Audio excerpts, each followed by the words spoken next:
Ryan Satin here, Wrestling Sheet Radio, here with my co-host, Jamie Iovine. Hey, guys. And my co-host, Elijah Bates. Hi, everyone. And, man, the past week has been action-packed. It's been a fun one. I was scrolling back, and I didn't have a chance to make notes today, and I was just scrolling back, and I'm like, man, there's like 2 pages of stories on the site since we last did Wrestling Sheet Radio. I feel like wrestling has been super duper busy lately, like in terms of the news, in terms of the different things happening, things people are saying, etc. Well, throwing in another company that's throwing around big bucks, So to speak. no pun intended, throwing around lots of money, definitely ups the amount of stories. It's so much nicer than like in the old days where it'd be like, hey, we're talking about Paige and Alberto Del Rio again. Well, I mean, I'll be honest with you. Nothing against those shows, but as much as I love those shows, it's funny you bring that up. Like, I really am trying hard to change some of the stories that I cover. Like, I really look. I know that sometimes I do TMZ-esque stories, and I can't help it because they are the things that interest me. You know, for sure. But I really am trying to up the type of stories content that I put on the site, the standards of the site. Well, I like for example, I'm like, I really don't want to cover Sunny anymore. Yeah. I like Eric passed a tip to me the other day about Sunny, and I was like, and I've had another ones passed to me, and I was like, you know what? Doesn't matter. I just don't want to cover that stuff It's anymore. old news. Yeah. Can I ask you after the show what happened? Yeah, seriously, I want to know about it though. Well, you know what? Like, no, it's okay. She posted something on social media that she was in the hospital, and then I've heard, but I've heard that there has been a lot of drama on that front, and you know what? I haven't been looking into it, and I don't really care. That's all good. I hope she gets better and gets the help that she needs in whatever context that may apply. Yeah, no, me too. I wanted to say also is that Booker T recently said that wrestling was bigger than it's ever been before. Yeah. You know, that it's at the biggest place that it's ever been. And obviously, a lot of online fans throw a lot of flack around and everything like, oh, the ratings during the Attitude Era.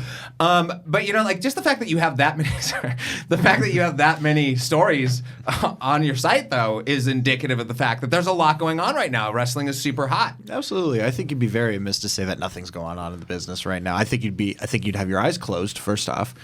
It's very popular. Are we going to talk about TakeOver UK at all? What do you want to talk about when it comes to TakeOver UK? Because, that's what I have up here right now. And I Really? did have a lot of people that were mad, like, hey, you're just going to completely ignore NXT UK? And I was like, hey, I'm sorry. I only have so many shows that I can do. I can only rent this. I can not rent it. I can only book space here so often. So, Jamie, what'd you think of the show? So I was in a great state of mind when I saw TakeOver first off because I had just finished up a wonderful date that I had Nice. and I had a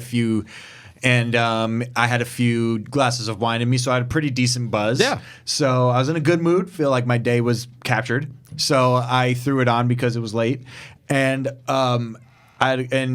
was first off, this isn't why I'm talking about it, but I just want to acknowledge that, man, I wish I just think we're not clever enough to have good chants like that. Yeah. You know, that the UK crowd has because it's so special. It's so they unreal. have a lot of practice doing it though. Like, So, I mean, did they all get together and say we're going to sing a song about Vince McMahon? Like, that's crazy. I'm always impressed by how in sync they are too, because it reminds me of like sometimes I'll watch a musical. The reason I don't like musicals is because when I'm watching it, I go, there is never an instance where there is 500 people and they all start singing the same freaking thing at the same time, and it's not a song everyone already knew because it's famous. And then that shit happens on NXT when you see like UK shows and you're like, how'd they do that? If you watch, did someone pass out a booklet? If you watch musicals, and there's so many of them. Musicals set in London always have people joining in a song. Mary Poppins. That's true. Bedknobs and Broomsticks. And Bedknobs and Broomsticks, they walk down Portobello Road, and all the shopkeepers know the song. The live-action cartoon thing that Disney was going through at that time. Yeah, I mean, Pete's Dragon, it's not necessarily... I mean, that was filmed in Morro Bay, I think, but still. Newsies. Point aside, I think everybody did great on that card. I think from top to bottom, it was very successful. Point I want to bring up the most was, in terms of appearances, NXT signees, and arrivals, because I don't want to say that his arrival was done perfectly because he hasn't arrived on WWE yet. But for the NXT crowd, the Walter arrival was done incredibly. I knew enough about Walter, but it's kind of hard to find a lot of indie wrestling if you don't want to pay for it. Yeah. because a lot of these are going on. And I'm that's not to knock. I think it should be this way. Yeah. People are making money off of it. That's starting to become TV as a whole with over-the-top networks. Yeah, so it's hard to find a lot of clips and stuff on YouTube. And so when I started hearing these rumblings about this guy named Walter, I was like, yo, I need to find, like, this guy looks crazy. And then and I'd seen that he actually had been in the game for quite some time. Like, he's just only become relevant recently on the UK because of the internet. Yeah. And That old internet. and then he gets he was ROH first, right? Walter? Yeah. No. He's Progress and WXW, and he's What been did I PWG see? champion for a while. Oh, that's the belt that the PWG belt is what I was thinking of. And I wanted, because I heard that he has the most devastating chops in the business. And, He does. And I wanted to see that. The chops were easy to find. Oh, yeah. The chops you can find, yeah. The chops were easy to find. There was a good couple. There's about 30 of them.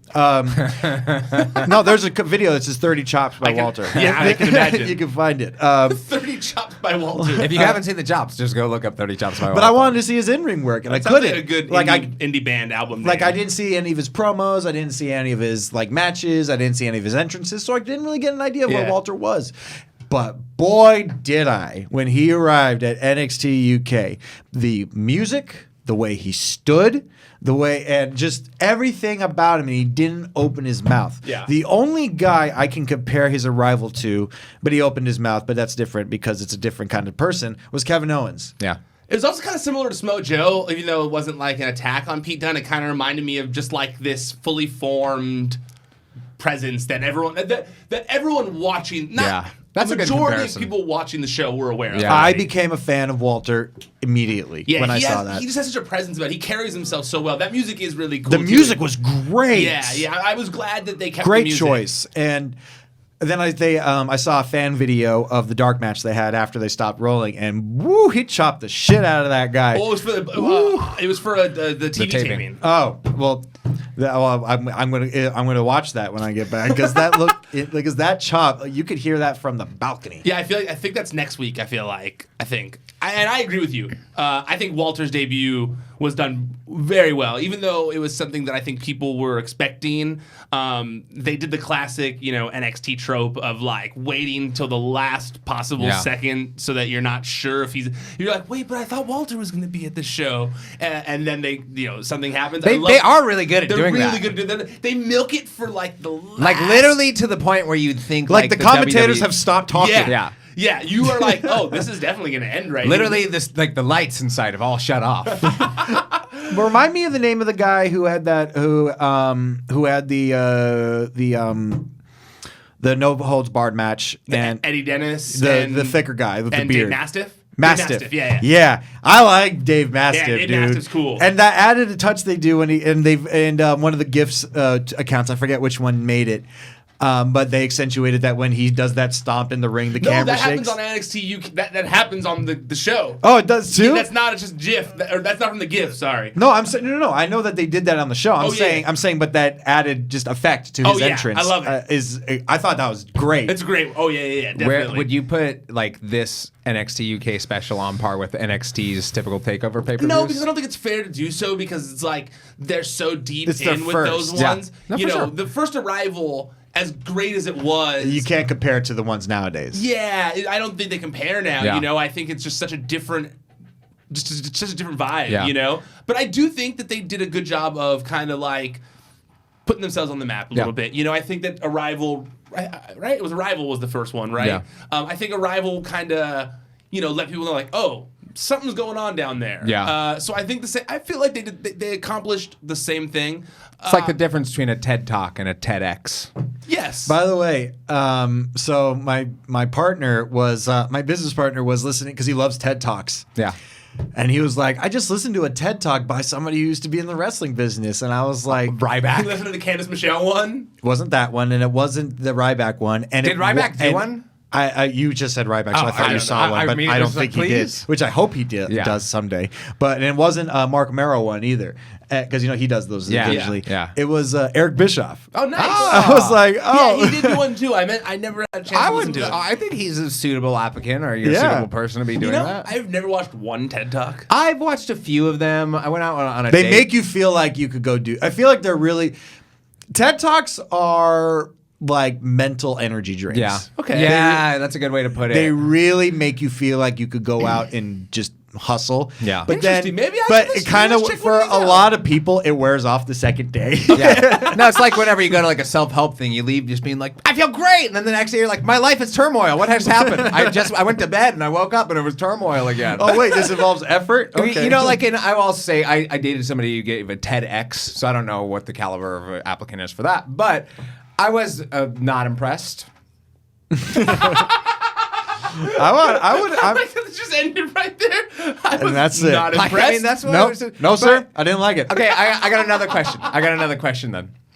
Do you think that Vince McMahon truly watched it, and do you think he liked it like he tweeted? Okay. Yes, I do. Okay. Yeah, I do. I'm gonna leave it at that, but I think he did. Actually, this one I kind of believe that he did. I think that I kind of do. Okay.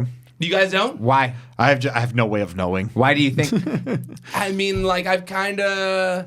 Do you think He that, could watch every single one of them and just be trolling the world, and we'd have no idea. Yeah. I've bugged around a little bit and haven't gotten a direct answer, but the vibe passed my way is that it was legit. Okay.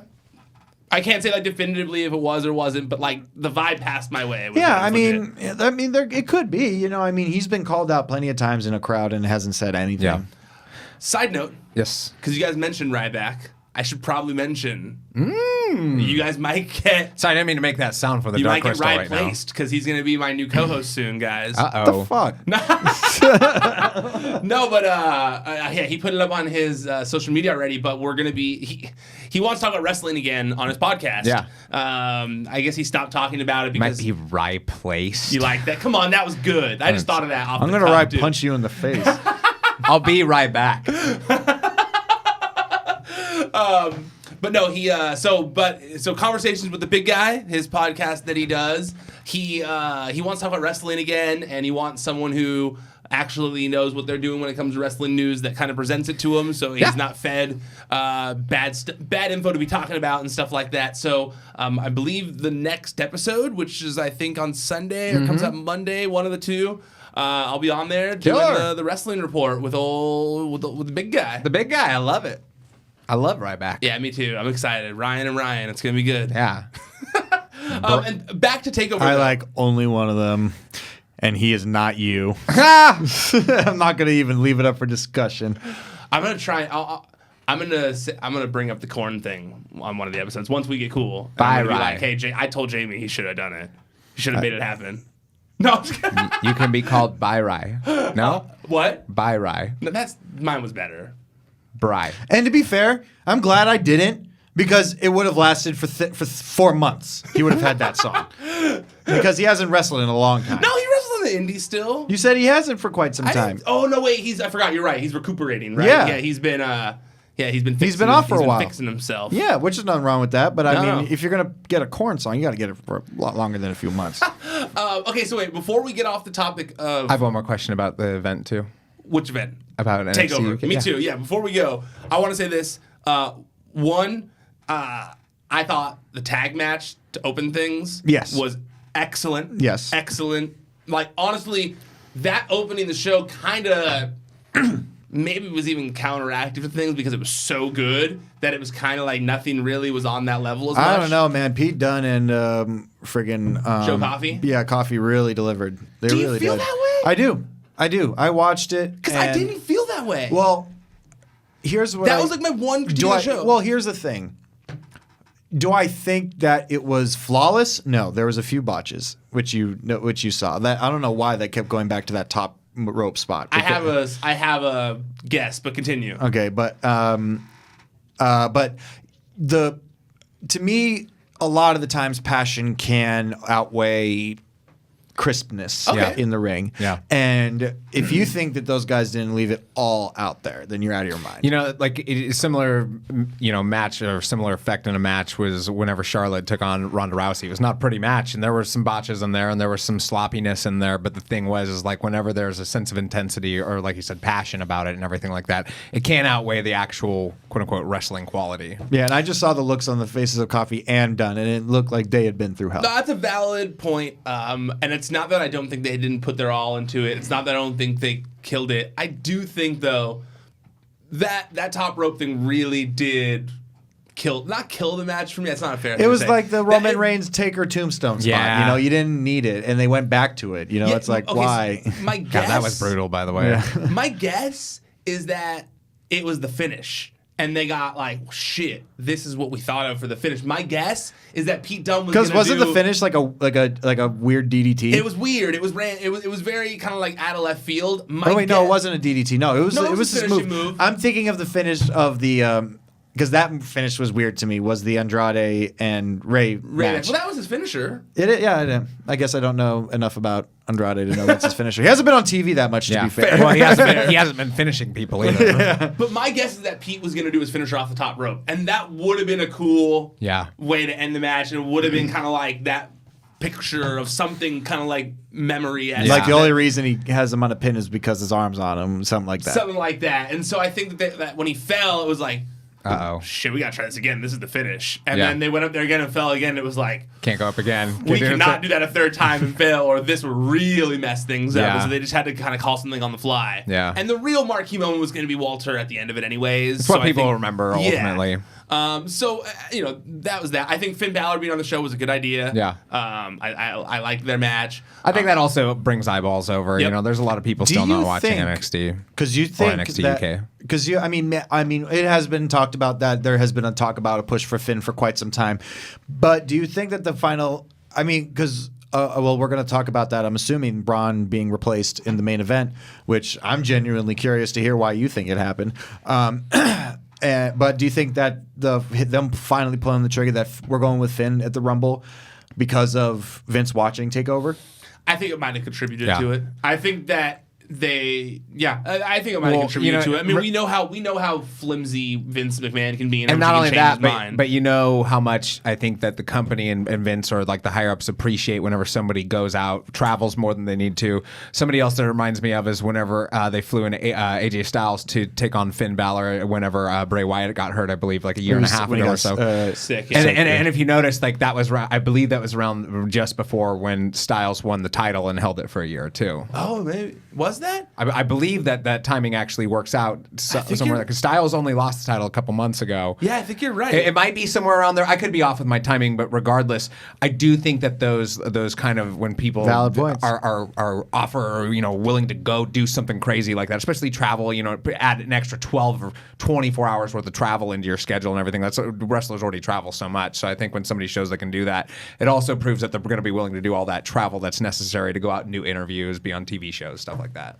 Absolutely. Yeah, I don't think because TLC is before Survivor Series, right? Yeah. Wait, no, it's after. It's after. TLC's in December. Because wasn't Survivor Series when he won the title right before Survivor Series? It was Survivor Series last year? Yes, 2017. So this is October, and then November is Survivor Series. So yeah, you're right. You're right. That's 1 month before. Yeah. God, I don't know how you remember that stuff off the top of your head. You're really good with that kind of stuff. Thank you. I credit the movie Rain Man. Taught him everything he knows about wrestling. Yeah, gotta be Wapner.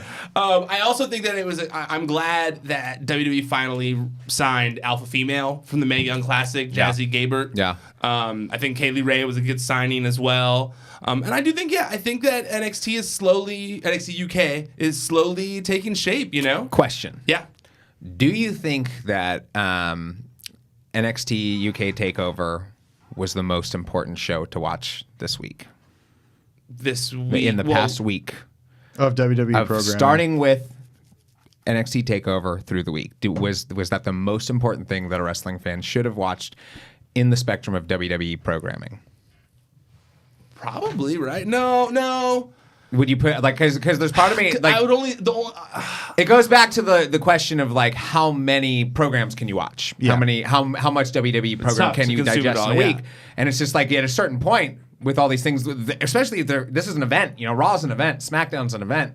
How many events can you fit in? Like if you can only fit like 3, what do you go with?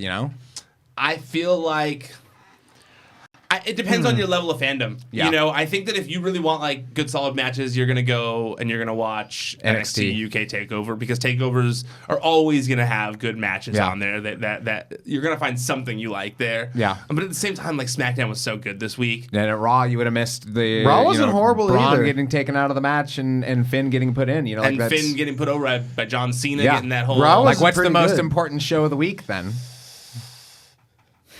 SmackDown had Andrade and Rey Mysterio. Yeah. I think I'm gonna go with. And Raw had that Alexa Bliss topless segment. Okay, well, let's get to Raw. Let's move over to Raw a little bit. Let's Braun Strowman, like you said, Jamie, he got replaced in the main event for Royal Rumble. He got taken out after he beat up Vince McMahon's car a little bit. Vince McMahon overreacted, pulled Braun from the match, fined him $100,000. I mean, honestly, like if this is reality, why would you let this guy work for you, pal? He's just, Get your grubby mitts out of you there. got to save that for the match. You got to throw that in people's faces. Yeah. What were you saying earlier, though? Oh, just that if it was real life, they'd probably, It wouldn't be that much. Be suing Braun Strowman. Well, if Braun Braun cost that much. Braun could pay that. Braun off. even says there's no way it's worth that much money. He does I say love that. when he said that. I was cracking up. No, we want that much money. Is it worth that much money? $100,000 to put a car door back on? Oh, well, like, I mean, I think that he was more looking at it as if it was covered by insurance as a total, like a total loss. Would it be worth $100,000? Even then, it wouldn't be $100,000. All right, I don't know how much limousines cost. How You much- could buy an entire car for less than that. How much I does a know, limousine but cost? a limo is like 3 cars. Buy limousine. I bet you a limousine costs $120,000. Why don't they call limos supercars? Because Let's they see. do call supercars. And I'm not something I talking just about forgot. like a stretch Hummer or something like that. I'm talking about a straight up modern day limousine probably costs over $100,000. No, you're so wrong. Why would I be wrong? Like, I'm looking buy- at it right now. A Tesla costs $100,000. It's a Tesla, though. Yeah, I That's know, but a limo carries like way a more Lincoln people. limo would cost $100,000. I don't know, you guys. I'm not a car salesman. But I guess a used. Wait, I'm new, talking not you. a new Brand modern new. day Okay. limousine. How much does it cost? If it costs $100 to rent one for an hour, it's not. Where's the math there? that's a big rental cost. $100 an hour. What else costs $100? I mean, never mind. I'm trying to wait. No, not used. I want new. Google. I'm trying. Okay, American Limousine Sales.com. This is limousine important. dealers. This is important to the world of professional wrestling right now. Inventory. Oh, wait, limos for sale. Come on, I want to know. None of these are worth $100,000. Hold on a second. It's just taking There's me a gotta second. like you guys. maybe Think about it, not brand new, and this Hey, but think about it website like this. sucks. American Limousine Sales. You get a high Get def better TV website. in there. You get Now tons we're of in the fault. There goes one of our sponsors. lots of. I will say though, on their website when you search inventory, you can click prices to search. Yeah. None come up for over $100,000. Oh well, you're probably looking at a cheap Wait, site. no, Porsche. Okay, a Porsche limousine. How much? Only the Porsche limousine. Oh, they're really they're like not name brand. These are all like name brand, like actually. Vince McMahon's was one of those janky ass. It was like a Lincoln one that's- limo. Yeah, it's like the Lincoln limo that you rent Well, from any normal rental place. I don't know. Well, they were expensive to rent though. $100 an hour. That's a lot. That may be a lot for that one. That may be like 50. Okay, 2018. No, I'm sure We can- all we our can- listeners are loving this. Yeah, we right can- now. No, We I can- think they all want to know too. We can continue. I honestly wanted to know myself because I just assumed that they were all way cheaper than that, and I'm gonna be pissed that if they're not. Whatever, I'll find them. But okay. We know you will. You asked me what I think the reason was because obviously I know most of you already saw it, but the night progressed. Eventually there was a 4-way in the main event, and Finn Balor came out 4-way, right? It was, Yeah, it was John, Finn, Seth, and no, not Seth. no, Seth was in the IC one. Yeah, You're right. Seth was in the IC No, it was Finn, John, Drew, Baron Corbin. So Finn Balor ended up winning. John Cena then got on the mic and said all these great things about Finn Balor, which I thought was really cool. I'm glad I didn't talk about his hair again. Yeah. It really is hard to not pay attention to it. Well, when he brings it up as often as he does, he brings attention to the damn thing. Let him wrestle in a suit, or some kind of like wrestle suit. Ted DiBiase used to wear like that $1 million like suit thingy down, and it was kind of more like stripper clothing.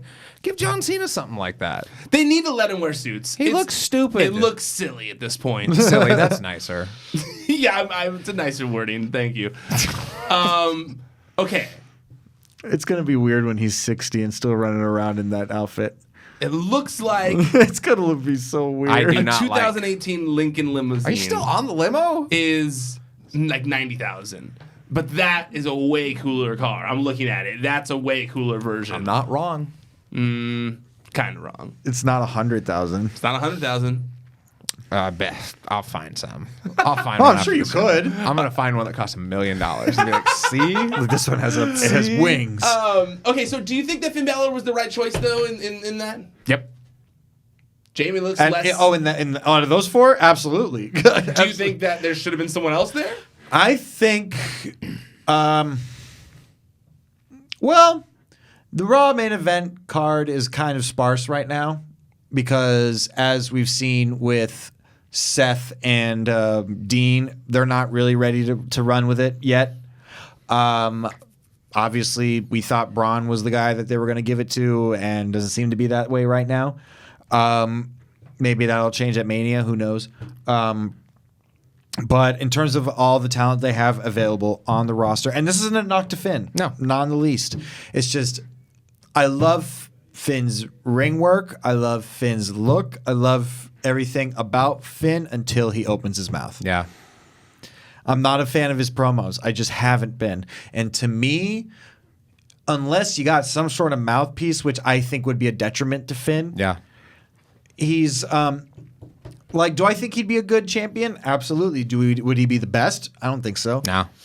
I feel like he'd be a transitional champ. Well, like, no I matter don't think what. that he's going to beat Brock Lesnar. No, but I do. But think I mean, that but for a but match, now that he's in that talk, I think he'll be back again. But I do think, and this is maybe just my opinion, maybe you guys don't agree with me here, but I do think that of all the people on Raw right now, the most interesting most promotable match that they could put out there would be Finn Balor versus. Absolutely, it's the most Brock Lesnar. interesting. I mean, who else? I mean, are we gonna get the Demon? The thing is, the Rumble sells itself. Like the Rumble matches sell the event. Everything you put on is an accoutrement to the Rumble matches. So it's not like they have to sell this heavyweight championship match or the Universal title match on a level where it's just is he going to win or not. It seems like what they did in this case is similar to what they did when they gave Daniel Bryan the title and took AJ Styles out of the match with Brock Lesnar. Is they give the pro wrestling, the actual wrestling fan base, like the ones who love wrestling, in the ring, they give them kind of that money match that they'd always want to see or that they'd like to see. Daniel Bryan versus Brock Lesnar, Finn Balor versus Brock Lesnar. That gets all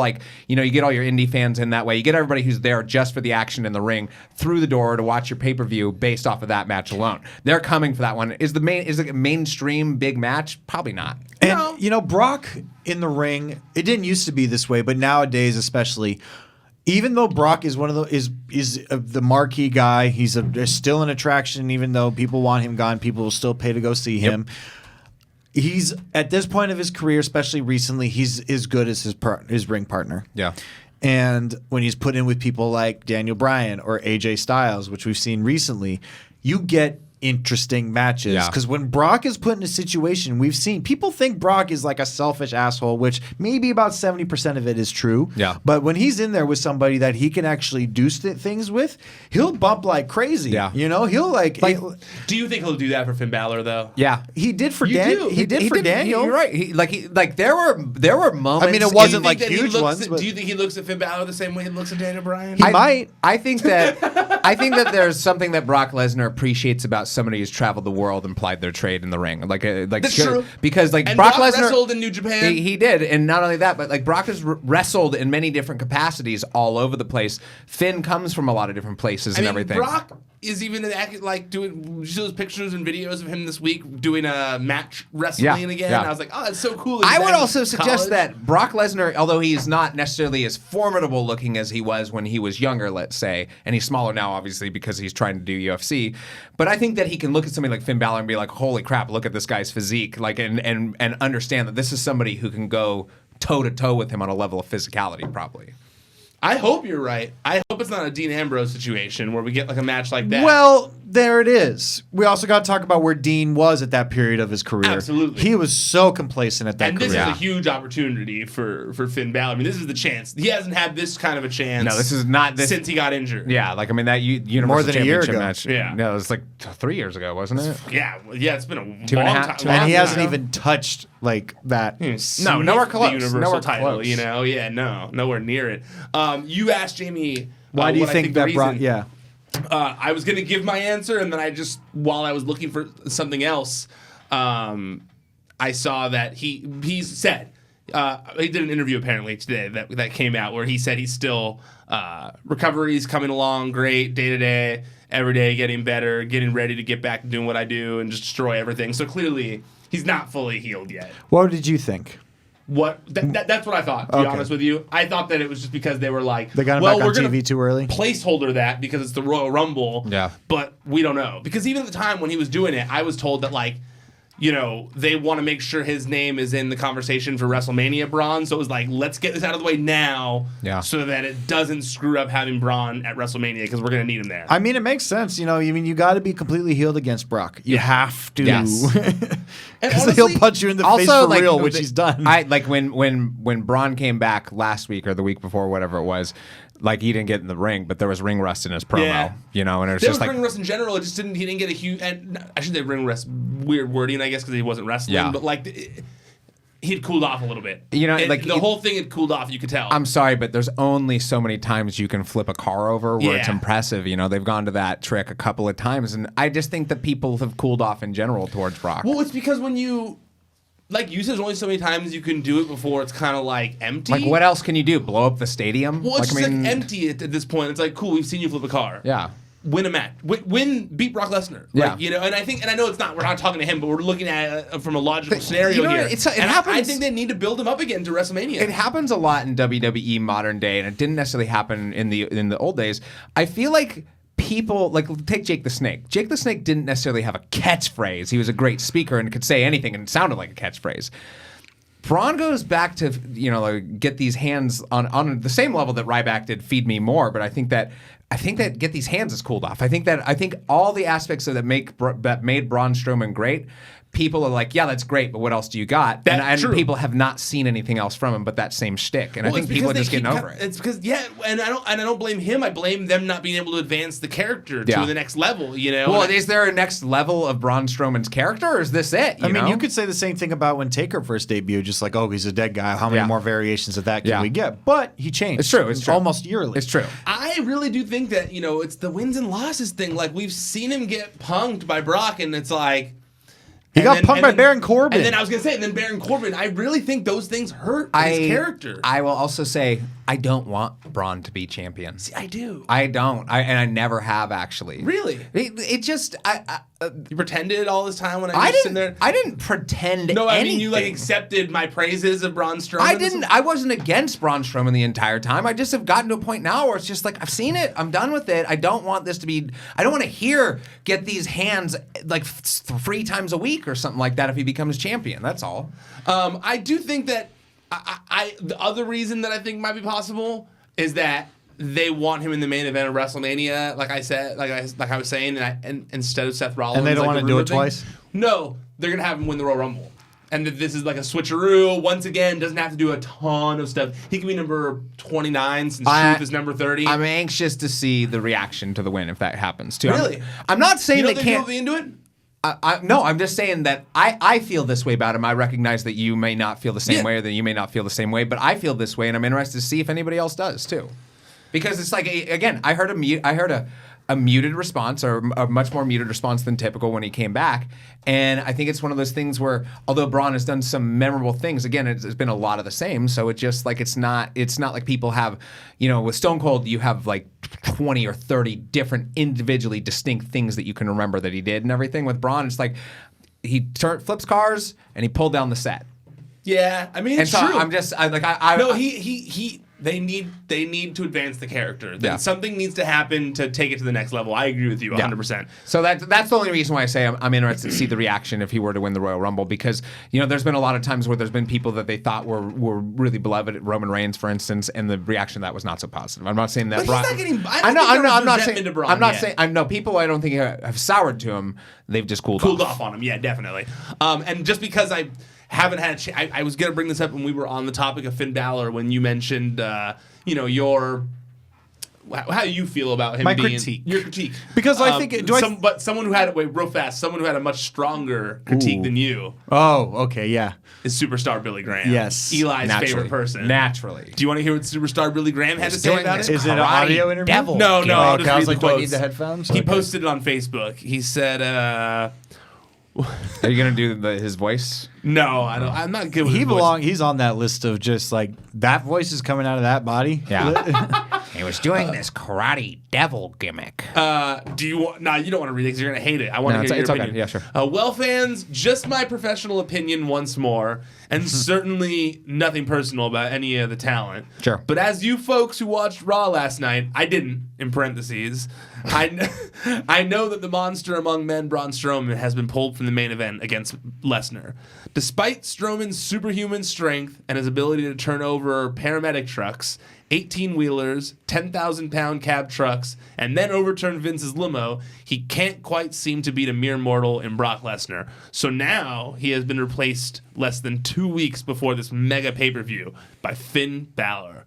Does anyone in their right mind really believe Finn will have a chance in hell of beating Brock Lesnar? I would want my money back immediately. Word is Finn Balor will spend 3 hours getting a spray paint demon gimmick on to help him beat Lesnar, who it looks like to me outweighs Finn by a good 100 pounds. And then he said, But the following news on Meltzer is very telling. Meltzer is reporting that this was the plan all along to sell tickets, knowing that fans would not buy Finn Balor against Brock Lesnar. So that is where the WWE is with their talent. They have to work a gimmick that is a new one for me. Wasn't he just asking for a job? Didn't he just recently ask them for a job or praise them for something? Like, this guy is Superstar Billy Graham bipolar, you think? Could be. Like, I mean, maybe he's undiagnosed bipolar because, like, the amount of times his opinion flip-flops in such, like, people change, man. ways. There was a period of time where Scott Steiner was viewed as the biggest asshole in wrestling. And I thought people beloved. And now people want to be his friend and shit. Before Scott Steiner became Big Papa Pump, I thought he was the quiet one. Yeah. Right? I know, totally. Dogface was barking all the time, and Scott Steiner's not the quiet He one. was just standing there with a mullet in the background. Yeah. Can I read you the very last line here? Absolutely. He said, "Damn, the WWE sucks when it comes to talent. I bet that Cody Rhodes and his crew will outdraw WWE head-to-head every time." But see, he is asking for a job. Just not at WWE. Truly a colossal scam by the WWE. Colossal scam? Man, do they ever suck. SBG. Oh, I didn't realize he ends everything like Hulk Hogan with the That's HH. awesome. He does SBG? That sounds like a recording company. SBG. I don't really... Are you listening, Cody? Yeah, Cody, give me a job. Maybe I can be like the Dusty Rhodes of your NXT. Okay.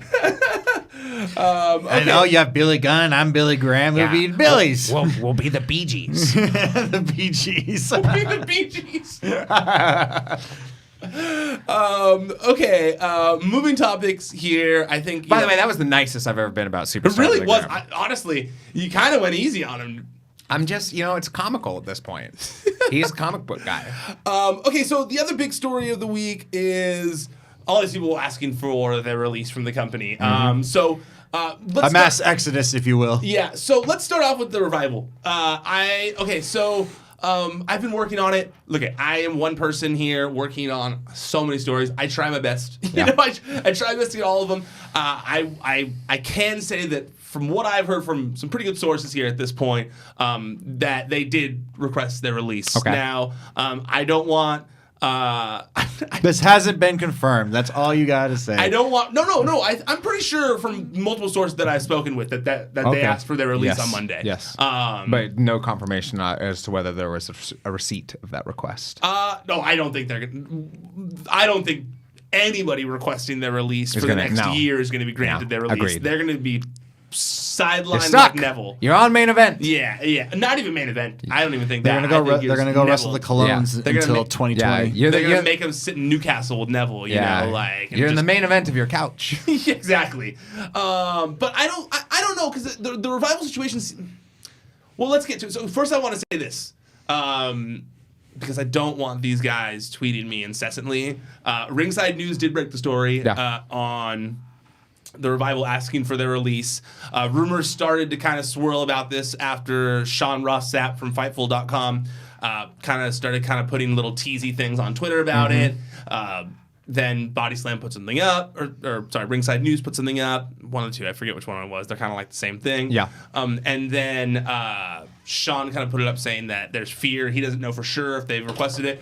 From what I've heard, they have requested it. The reason I've taken this long to work on it, or not to work on it, to say something about it really, is because one, I was trying to get as much information as possible. For sure. It was already out there, so I was really working on trying to get more.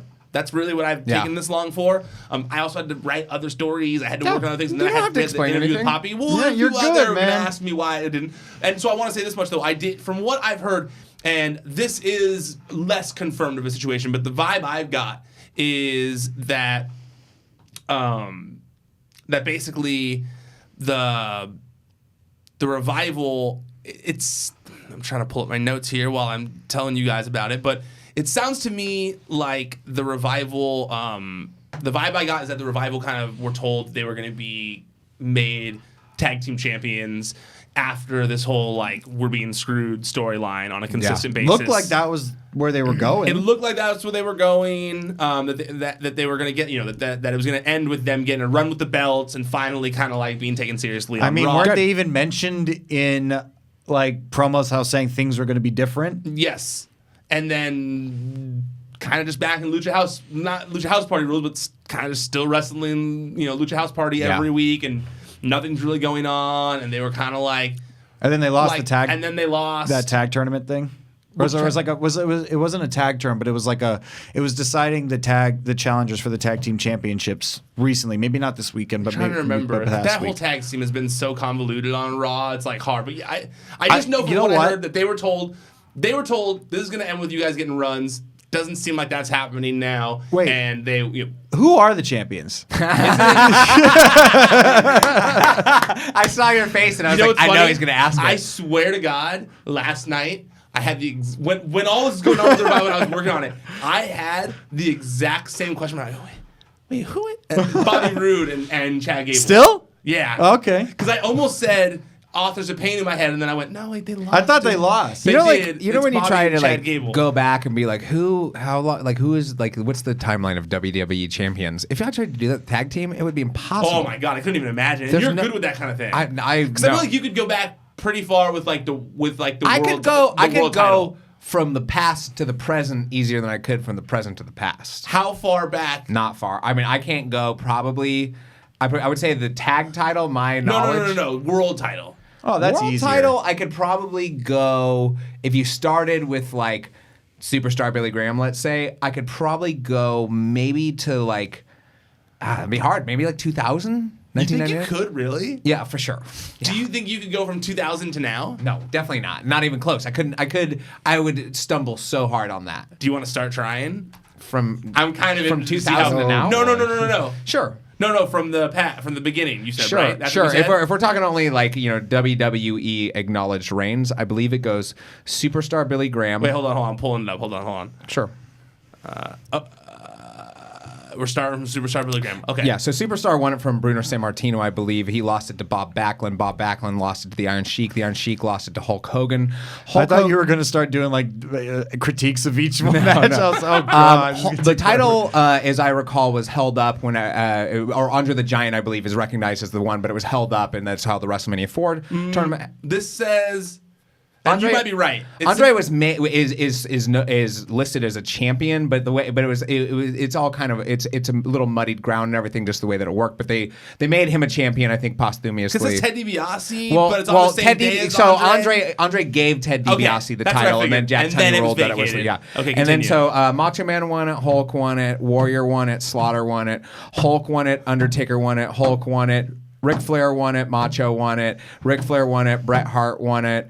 Yokozuna won it, Hulk won it, Yokozuna won it, Bret won it, Bob Backlund won it, Diesel won it, Bret won it, Shawn Michaels won it, Sid won it, Shawn won it, Stone Cold won it. No. Wait, no, Sid, Shawn Michaels. Oh, my bad. Shawn gave it up because he lost his smile. Bret Hart won it.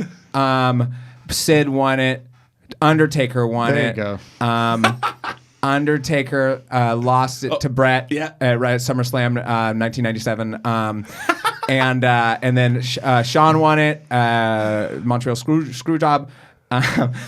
Stone Cold won it. Kane won it. Stone Cold won it. Yeah. Title was held up. Rocky won it. Mick Foley won it. Rocky won it. You're at 1999 right now. Okay. The Rock. Stone Cold won it from The Rock at WrestleMania 15. Ooh, this is where I believe Stone Cold lost it to The Undertaker. Undertaker lost it to Rock. Wait. No, you had a little mistake there. You got a mistake. I knew that one. But I think I talking fucked it up because you were on a roll. But so I'll let you go back. So you had The Rock. This is where it's going to get real hard for me. And we'll maybe end it, but this is really Think impressive. about it, so I man. think This is a big part of that. Sure. So I know you had Stone Cold, then he vacated it. Yes. Then The Rock won it. The Rock won it. Then Mick Foley won it at That's Raw. where you screwed up. Yeah. And then Rock won it from Mick Foley. Stone Cold won it from The Rock. Well, technically, it wasn't a vacation. Like he didn't vacate the belt; he got pinned twice by Taker and Kane. So Taker won it from Stone Cold. I believe that was at Over the Edge too, the pay per view where Owen Hart passed away. Well done. The Rock won it. Nope. Oh, it must be Kurt Angle won it. Nope. Oh, I see. This is where I get stopped. Oh, you almost got to 2000. You're like I know. But this is when titles changes started happening. So it goes rapidly. Undertaker to Stone Cold. Yeah. Stone Cold to Mankind. Right. He had the triple threat match at SummerSlam in '99. Triple threat with Jesse Ventura. Yeah, and then Stone Cold. Then Triple H wins it. Triple H won it the next night. Yep. And then I believe Big Show won it. Nope. First time win for Vince McMahon for the title. Oh shoot! At SmackDown. Yeah. See that's only a few weeks later. Damn. Then it's vacated. It's hard. Okay, and then if you go through 2000, it's we're 2 away from 2000. We'll end there. So then it's vacated. Then Triple H. Then Kurt Angle. Nope. Then Rock. Big Show. Oh yeah, right. So yeah. And then Triple H. I'm getting ahead of myself each time as I do it, but that was really fucking impressive. Well dude. done, man. You just went from. What year was it? You went from April 30th, 1977 to... And I could probably go back from there, too. Like, Bruno Sammartino, I believe, won it from... March 28th, 1990... Or no, so you got Over the Edge. So May 23rd, 1999. Superstar won it from for a second one. I think he won it from, like, Pedro Morales, maybe? That was crazy. No, not Pedro. I love wrestling so much. I never in a million years... Could you have done that? I could do the IC title like that, too. I could after Backlund. Okay, all right, fair enough. If it was the new generation on, I could. Okay, fair enough. Okay, yeah. so let's probably even farther than him. All right, fair enough. Well, you think so? But into the present. The difficulty of when you get to 2000, and especially like when you get to like 2005 or something like that, is like just the titles just changed, so many times that it is difficult to track it. I mean, they went back and forth between JBL, Kurt Angle, and Brock Lesnar. And then when you bring in the World Heavyweight Championship and there were 2 big titles, that's when it got real muddied because you started to if you're trying to track history, you can't do it. Yeah, because then there's a period of time where there's the World Heavyweight Championship and then the WWE Championship, then there's the Undisputed Belt, but then they split it up again and they put it back together again and then they split it up. That's impressive to be able to follow. They did it twice. Yeah. The titles meant a lot to me whenever I was a kid, and as I got older, the titles were still important. So I think it's just like, and wrestling was everything. But I'm sure there's many of you listening or watching that can do the same thing. That was impressive to me though. That's like when you go to in my time and to go from 70 whatever to 1997 like that. That is Goddamn impressive. I got to 1999. Sorry. Goddamn impressive. Okay. But there are definitely a lot of you who are like, hey, get back to the Revival. Yeah. That was like the biggest story of the week. Sorry, this guy. Okay, so let's talk about the Revival. Okay, so Revival, from what I've heard, frustrated with the fact that they've kind of, with the way understandably they've been treated. The position of things and the fact that they were told they were going to get titles and then it kind of got taken away. It's not going to happen now, it seems.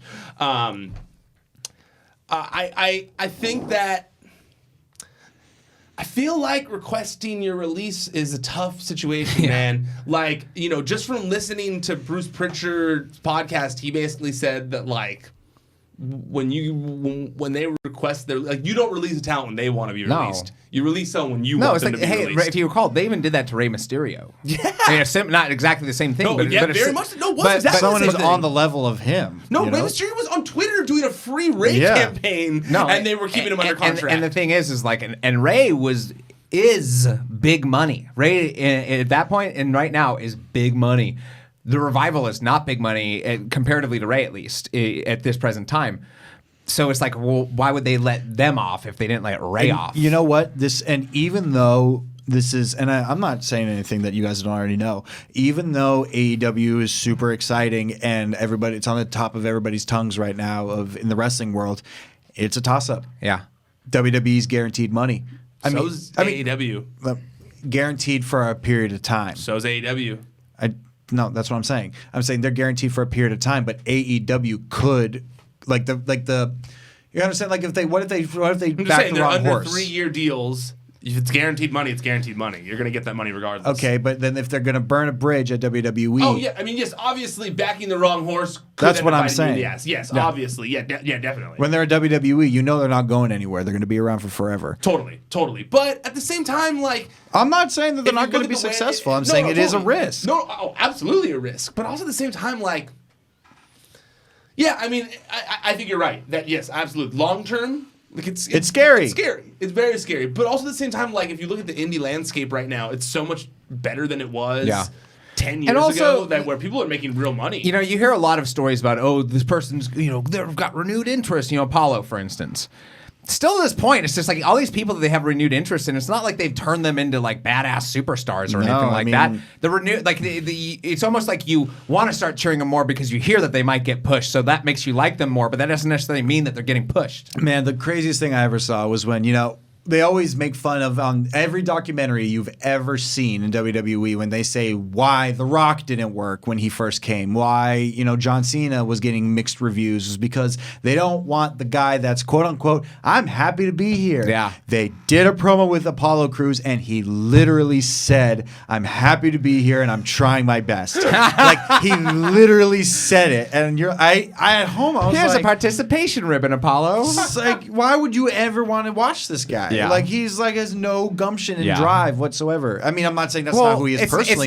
It's not a character. I'm happy to be here. You know who's happy to be here? Bailey's happy to be here. Yeah. And know how many people happy to be there to have for sure. You should, if you're not happy to be there, like when he said that promo, it was I think the week before. I think it was. No, it was during the title. It was during the Titus Worldwide shit. It was real, and he said something, and I'm just happy to be here. Do you think though that I was like, whoa, why? Back to the Revival though. Like, do you think? You think it was a bad or a good decision to do this? I think it's a good one because it's definitely it's good if they do it the right way. If they do it the right way, if they finish if they request the release and WWE says, but no, you can't. It's unfortunate, but this is why contracts exist. Yeah.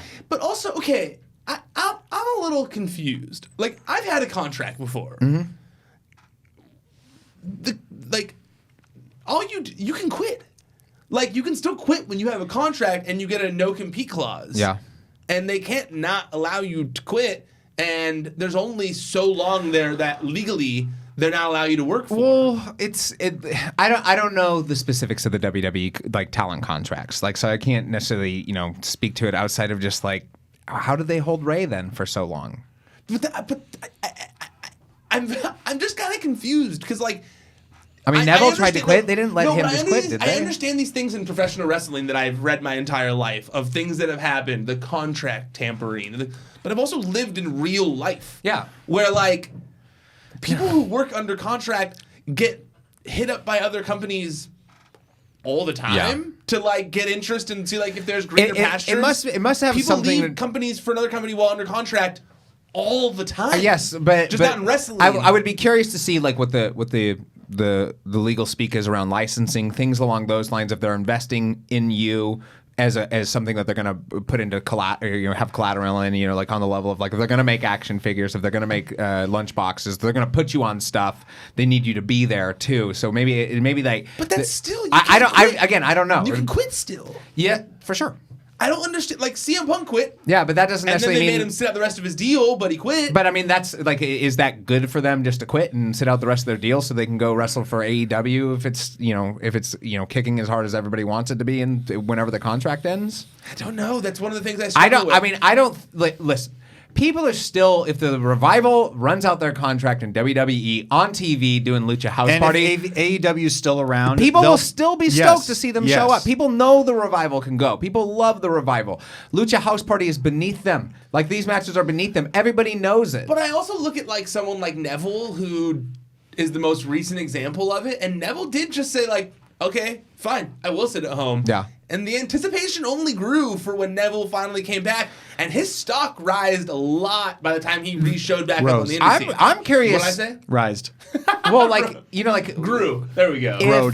If his stock growed. Do you think then, if WWE starts putting Revival on TV more in a different way, or maybe even uses this, is that something that you would be excited about? Absolutely. I think the Rivals should have been tag team champions so long. I'm surprised they didn't put, like we brought up. It shocked me that they didn't pull the trigger when we thought they would. Well, but then there was, like, an injury right away, and I that always, like, really seems to scare Vince when someone gets an injury, like, right away. Who got injured right away? Remember when they debuted and then they... No. I'm talking about they didn't pull the trigger on making them the tag titles after they had said, like, it seemed like they were finally going to give them the rub. Oh, yes. I'm sorry. I thought you were talking about initially. No.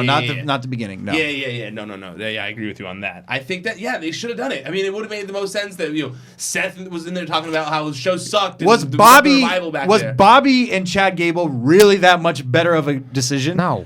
And literally, we couldn't even remember that they were champions. Also, if you're trying to get across to the television audience that a change is coming, giving a title to Bobby Lashley isn't necessarily doing that, in my opinion. Especially like the I get he's never been Intercontinental Champion, but the Revival shows a change in what you're going to show on television. Yeah. Bobby Lashley's like, you're going to get the same thing.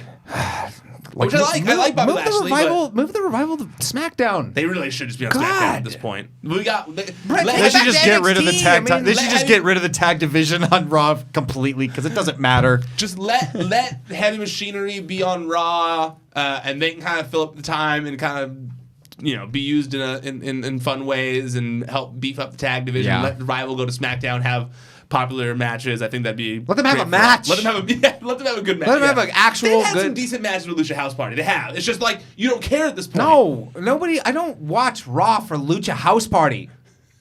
You're anti-Lucha House Party? I don't. That's borderline racist. So, present company included. I have the majority of my friends, I'd say, are from Latin descent, and they all live in Santa Monica. And they came over to my house recently. A Lucha House Party match was on, and they were like, "Dog, they're even coming out with piñatas." Dude, and I was like, "Yeah." Roka and I are both Hispanic, and we say the same thing on the Raw recap. We're like, when they it feels like the piñata gets bigger each week, and the noisemakers get bigger. And have them be heels and hide a weapon inside the piñata. I'd like that. That would be great if they were using these for nefarious purposes. I proposed a Mexican stable that was like LWO or Los Ingobernables, and mentioned people together and got called a racist by so many people on Twitter when I'm Mexican. Well, you are, Ryan. You're a huge so many racist. white people being like, that's all racist. I'm like, I just want to see people that I like in a group together that, you know, like, yeah, they're Mexican, but who cares? I'm Mexican. Like, I like seeing my people in a tag team or a stable together. It was crazy. Those dudes are nerds. So many nerds. Well, borderline racist. You're a racist. You're a racist because you like the LWO. Ryan, Rocky Road ice cream. That's offensive to my paved road. Ryan, you're a lot of terrible things. Racism isn't one of them. No, never. But like I'll say, your diet's horrible. That's true. That's very true. Okay, last things we really do have to get out of here. Rems and I have kept you so late, and I feel terrible because he is such a good help with us. But we had that Poppy interview today, and so I've kept him here later. But I want to bring it up before we get out of here because it was also the biggest thing we put us on the site this week was also the fact that Mike and Maria Kanellis have also recently requested their release. From what I've been told, and a little bit of an update, from what I've heard from multiple sources, is this is another one. It was definitely denied by WWE. It was like, no, we're not giving you your release right now. We just paid for you guys to go through like all these different services that we offer. Yeah, I like how you casually worded that because of Maria's tweet today, where she straight up said that Mike didn't go to rehab, which was kind of like the whole thing they had posted on social media. I feel like I'll have a lot more to say as this story unfolds, and I don't want to speak too soon because rehab is a real serious thing, and people do deserve to get clean. The way she's describing Mike having gone through it and that he didn't go to rehab, that he did it on the road, sounds a little suspicious. So and his rehab was hanging around with a bunch of people who do drink. Yeah, so it was hanging out in the environment that got him into trouble in the first place. Yeah. That makes a lot of sense. But again, like getting sober and rehabbing yourself are very different things in my opinion. Yes. Like getting sober is like when your friend goes like, I'm not going to drink anymore. Yeah. Like going to rehabbing yourself. You got to change your life. Yeah, you change your life. You change so many things. You got to lose some of the people you hang out with. You got a whole, everything. No, that's why people go away to rehab. That's why they go to a facility to professionals to do it. Anybody who says, I'm going to take care of this myself, inevitably fails. That's almost every time. There are some that can. For sure. There are cases, but it's and I'm not an expert on this shit. I'm not. It's just, but I have seen enough cases where every time it happens, if it involves a couple, the couple split. And I'm not saying they get broken up, but they do not go to the same rehab center. No, they don't. No,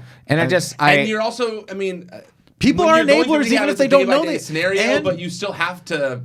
There are so many things you have to do, and I don't know. Look at rehab is a job, like it's a full-time experience. Also, to be fair, we don't know the full experience of what he did. No, for sure. We don't know. We just know that one tweet Maria just said Mike never went to rehab anywhere. He was on the road with me rehabbing. We were on house shows. He never took time off to rehab. He worked through it, which kind of sounds like you didn't go to. That's basically you didn't go to any rehab, which. I don't know how long. Does sound different than what they had put out there before. I want to see more come out of this story first, and I feel like a lot is going to come out of it. I don't think we're going to see anything else out of the story. I feel like they're just going to be. Let me rephrase it then. I don't care about the release. I'm more interested in just kind of like the truth of the backstage situation regarding rehab and everything that they've done, because they have been employed for like 2 years now and have done next to nothing in the company and have used a lot of the company's services as a means of support. And so I'm just interested to see how this plays out. I'm also interested to see what else like she says in her defense on Twitter, because I feel like she started digging herself into a hole today. Man, boy, howdy. Yeah, there was a lot of tweets from her. But again, but my whole thing about it is Maria seems to be, and I don't know her, and I probably won't know her. She seems to be very quick to reaction on social media. Yeah. She'll see something that upsets her, and then she feels the need to go answer it. Yeah. Which, sweetheart, you don't owe an answer to anybody. No.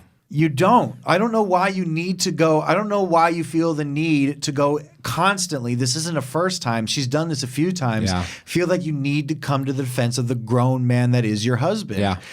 If there isn't, say a bunch of people's like, he's bullshitting, he's worked the system. Who cares? Yeah. Does it affect you that much? It goes away if you don't say anything about it. Yeah, but now it's in the ethosphere. You know, she's like Andy Bernard after he becomes a little bit famous and he starts commenting back to everybody on YouTube. It's exactly that. It's exactly that.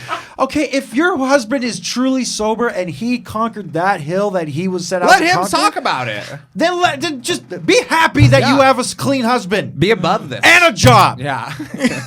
I feel like I act like Andy too much responding to Yes, you do. Yes, you do. I never really thought about that. You're going to start pulling out a banjo?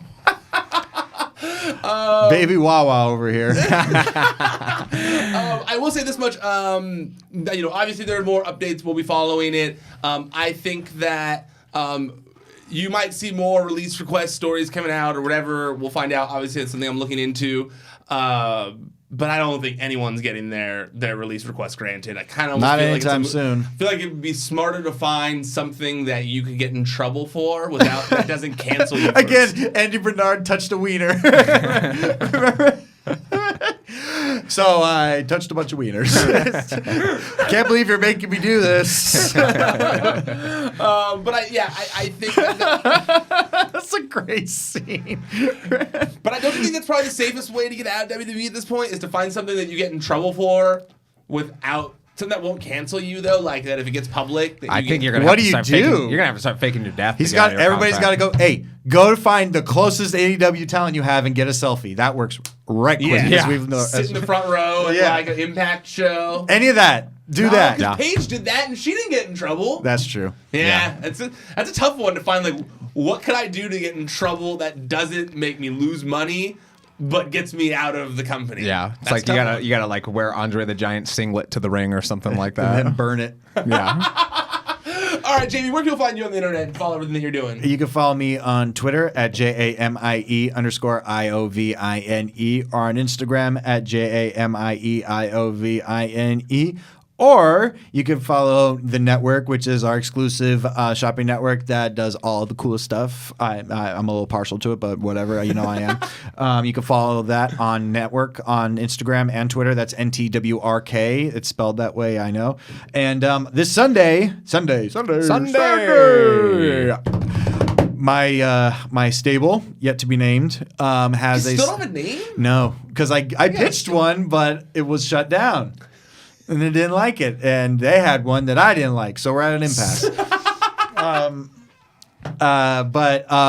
My stable, consisting of television champion Royce Isaacs and double platinum Chris Bay and Swade Thompson, will be competing against those friggin' nerds, Rock Nest Monsters, and Andy Brown this Sunday at the Championship Wrestling for Hollywood taping. Come by, come one, come all. I remember you telling me, I forget the names, but I remember when you told me the two, and I remember being on your side with the stable good. name.